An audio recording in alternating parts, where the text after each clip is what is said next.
লোহাগড়ায় উৎসবমুখর পরিবেশে শুরু বাংলাদেশ স্কাউটস ১২তম নড়াইল জেলা কাব ক্যাম্পুরি।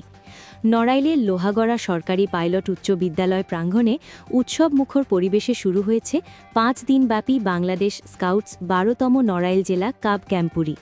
শনিবার ১৩ ডিসেম্বর বিকেল ৩:৩০টায় নড়াইল জেলা স্কাউটসের আয়োজনে আনুষ্ঠানিকভাবে এ কাব ক্যাম্পুরির উদ্বোধন করা হয়।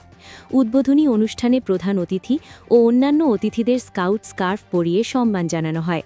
পরে স্কাউট প্রার্থনা সঙ্গীত পরিবেশন, মনোমুগ্ধকর নৃত্য পরিবেশনা এবং জাতীয় পতাকা উত্তোলনের মধ্য দিয়ে অনুষ্ঠানের সূচনা হয়।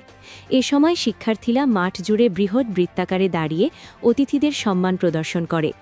অনুষ্ঠানে প্রধান অতিথি হিসেবে উপস্থিত থেকে জাতীয় পতাকা উত্তোলনের মাধ্যমে কাব ক্যাম্পুরির উদ্বোধন করেন লোহাগড়া উপজেলা নির্বাহী কর্মকর্তা ইউএনও শাম্মী কায়সার। সভাপতিত্ব করেন নড়াইল জেলা স্কাউটসের সাধারণ সম্পাদক ও লোহাগড়া সরকারি পাইলট উচ্চ বিদ্যালয়ের প্রধান শিক্ষক এস.এম. হায়াতুজ্জামান।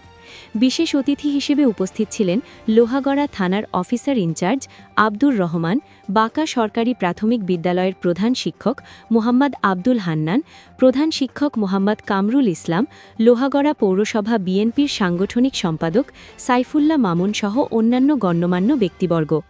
উদ্বোধন শেষে অতিথিরা জেলার ৩টি উপজেলা থেকে আগত ৬০টি প্রাথমিক বিদ্যালয়ের কাব স্কাউটদের স্থাপিত ক্যাম্প পরিদর্শন করেন। এ সময় লোহাগড়া সরকারি পাইলট উচ্চ বিদ্যালয়ের প্রধান শিক্ষক এস.এম. হায়াতুজ্জামান ক্যাম্পগুলোর খুঁটিনাটি বিষয়াদি অতিথিদের সামনে তুলে ধরেন। প্রধান অতিথির বক্তব্যে ইউএনও শাম্মী কায়সার বলেন, আজকের কাব স্কাউটরাই আগামী দিনের ভবিষ্যৎ। কাব ক্যাম্পুরির মাধ্যমে তারা সততা, নেতৃত্ব, দায়িত্বশীলতা ও দেশ গড়ার কার্যক্রম সম্পর্কে জানতে পারবে। সঠিক শিক্ষার মাধ্যমে তাদের গড়ে তোলাই আমাদের লক্ষ্য।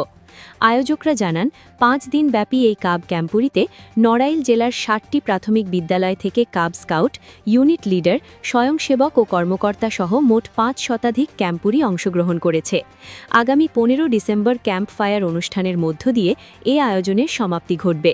উদ্বোধনী অনুষ্ঠানে কাব স্কাউট, ইউনিট লিডার, স্বয়ংসেবক, কর্মকর্তা ও স্থানীয় গণমাধ্যম কর্মীরাও উপস্থিত ছিলেন।